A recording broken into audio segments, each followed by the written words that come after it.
College football thinks it's untouchable, but that's what golf thought before the Saudis came in with the blank check. We've been complaining about the structure or lack thereof and the lack of regulation in college football for years. And it went to new heights when the transfer portal and NIL became a thing. And there's really no end in sight to fix the structure. For years now, we've been saying we need a commissioner, we need formal contracts, but we're not really any closer to making it happen. Athletic departments outside of the Big Ten and the SEC are getting challenged like never before. And that challenge is likely to only increase with revenue sharing coming to college athletics this fall. It won't just be about the NIL collective paying players, but now a portion of the athletic department's budget will need to be carved out to pay the players directly. Schools that once sponsored 20 to 30 healthy sports might need to cut some of those programs to keep up on football, all while the whispers and pressure to bring in private equity money grow louder. Sound familiar? That storyline is exactly how Saudi money infiltrated golf and combat sports, identifying cracks in the system and plugging them with the blank check. We've been in this frustration phase with college football ever since NIL, the transfer portal, and conference realignment took place. So if another 3 years passes by and there's no real calming force for these schools, if you're a conference commissioner or an athletic director, why would you not at least take the call? Right now it sounds crazy, but didn't the idea of LIV Golf sound crazy in 2016? Didn't Saudi-backed UFC fights seem far-fetched until they actually started hosting them? The playbook's the same. Find the cracks and offer a blank check, and suddenly the impossible feels inevitable. Now, I'm not saying this is going to happen, but I am saying we're naive to not even consider this a possibility. If you still think I'm crazy, here's the scenario this plays out. I'm football program number 70. I'm not in the Big Ten and I'm not in the SEC, and therefore I don't have their TV contract. In 2010, before conference realignment, I could convince myself that I was competing for conference titles every few years. I had a committed fan base with 20 to 30 healthy sports. Now I'm facing the possibility of cutting sports because of budget. And I'm also getting pressure from my university president about how enrollment's down, and we all know that sports drive enrollment. And oh, by the way, 5 years from now, our society continues the trend of questioning the value of a college degree as tuition costs go up and the employer requirement to hire people with college degrees goes down. Or I could join the Saudi spinoff league that's giving me X amount per year, the blank check. I'm playing on national television, and all I really have to do is play one game every other year in Saudi Arabia. Those funds allow me to keep my sports programs, which keep my donor base engaged, keeps enrollment steady, or maybe even increases it. And by now, 5 years from now, it's more societally accepted to be in bed with Saudi Arabia, as all the PGA Tour, LIV Golf, UFC,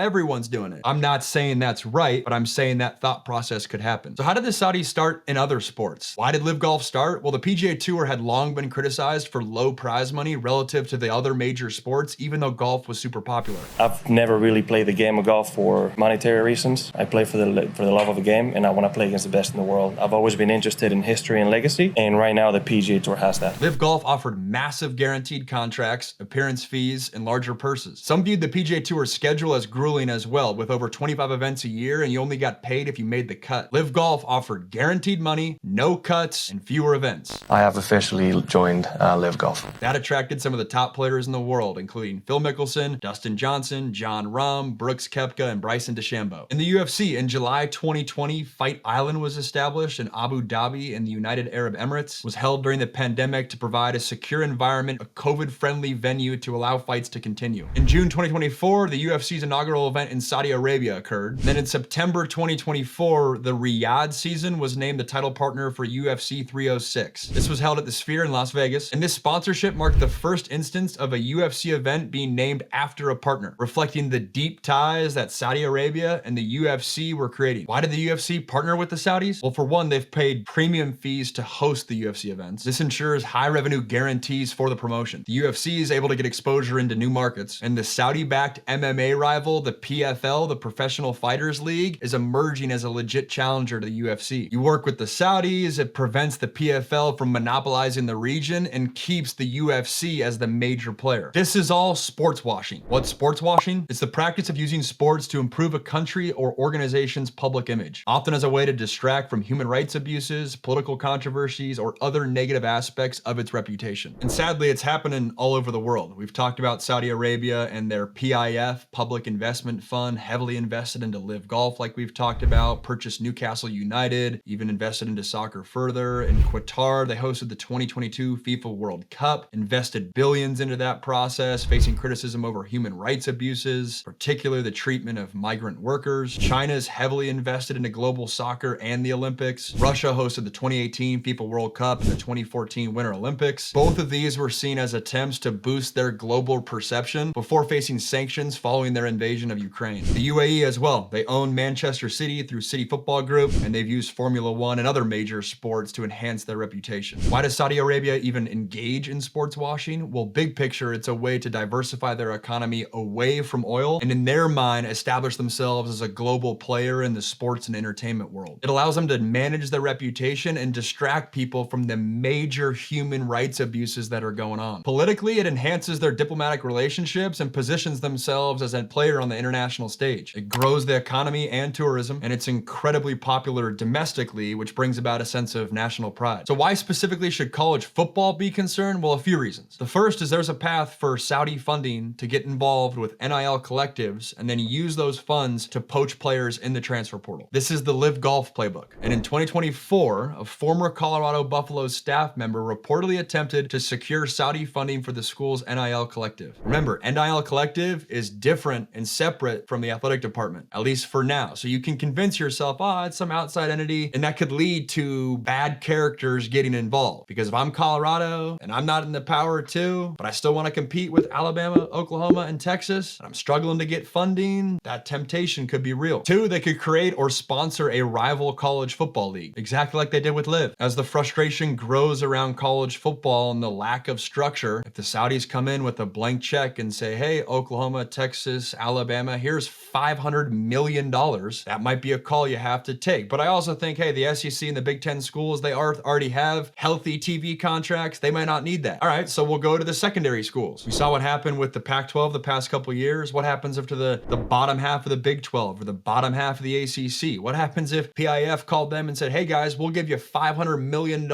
and join our spinoff league? As things stand right now, politically, that'll never happen. But as the years go on and these schools and athletic departments get pressed for money, if enrollment goes down, if investment goes down, if you're cutting programs, that might be a call you take. Third, the Saudis could invest in bowl games and championships. We already know that bowl games are an endangered species. The funds aren't there. It's hard to get players to commit to these games. Well, what happens if the Saudis came in and say, hey guys, we'll each give you $100 grand, $200 grand to play in this game. You're bringing college football to our country. Most schools probably wouldn't entertain it, but other schools that are on the fence of whether or not they can survive in a healthy fashion might entertain that. And the last way this could impact college football is just undermine the entire NCAA in general. It's already been reported that the Big 12 has explored outside private equity investment to try to compete with the Big 10 and the SEC. Again, not saying this will happen today or next year, but as we accelerate this thing 5 and 10 years down the road, if private equity decides, you know what, there's not really money in the Big 12 or the new look Pac-12 or the AAC, the money's in the SEC and the Big 10, the only vehicle to get that money might be something like the PIF. This all sounds crazy, and it is crazy. But by the time you're watching this, maybe it's 3 months from now, LIV Golf and the PGA Tour may have had a merger. Our society might be getting numb or getting used to the PIF being involved in our sports. And as a USC guy,